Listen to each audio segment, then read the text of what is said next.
विनोद भैया की जय हो और इसी तरह से उनका निरंतर चलता रहे, जब तक सूरज चांद रहे, इनका अवार्ड तो चलता है। हेलो एवरीवन, मैं देवेंद्र फिर से लौट आया हूँ आपके बीच में एक चमकते हुए सितारे के साथ में, जिनको हम तो जानते हैं रोहित सिंह के नाम से, लेकिन आप लोग जानते हैं मटरू के नाम से, क्योंकि ये हैं हमारे कॉमेडी के बादशाह और ये इनके साथ खड़े रहना हमारे लिए बहुत सौभाग्य की बात है। रोहित जी, बहुत बहुत स्वागत है आपका 18th Bhojpuri film award show में।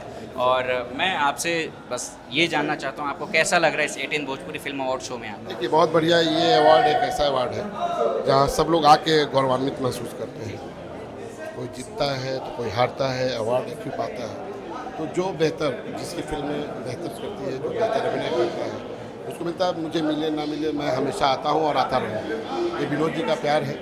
विनोद जी हर साल, आज 18वां साल है, तो 17 साल से निरंतर, ये 18वां साल भी निरंतर चलता जा रहा है। जब तक चलेगा, मैं जब तक हूँ तब तक आता रहूँगा और बहुत अच्छा लगता है। ये तो पूछने की बात ही नहीं है देवेंद्र सर। जी, बहुत बहुत धन्यवाद रोहित सर। एक सवाल बस विनोद सर को लेकर के मैं आपसे करना चाहूँगा। जैसे कि आप जानते हैं कि ये 18वां अवार्ड शो है और 2005 से सर लगातार ये अवार्ड शो किए जा रहे हैं। आप भी इस इंडस्ट्री में, आपने इस इंडस्ट्री का उतार चढ़ाव सब कुछ देखा है, उसके बावजूद लगातार विनोद सर प्रयास कर रहे हैं कि कोई भी ऐसा साल ना हो कि अवार्ड मिस हो।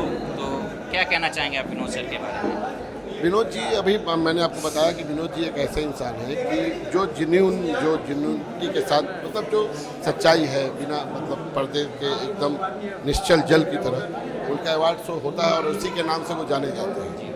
तो आगे भी मुझे ऐसा आशा है कि आगे भी उसी चीज़ का वो कंटिन्यू रखें और हम लोग साथ में हैं, सारे कलाकार साथ में हैं।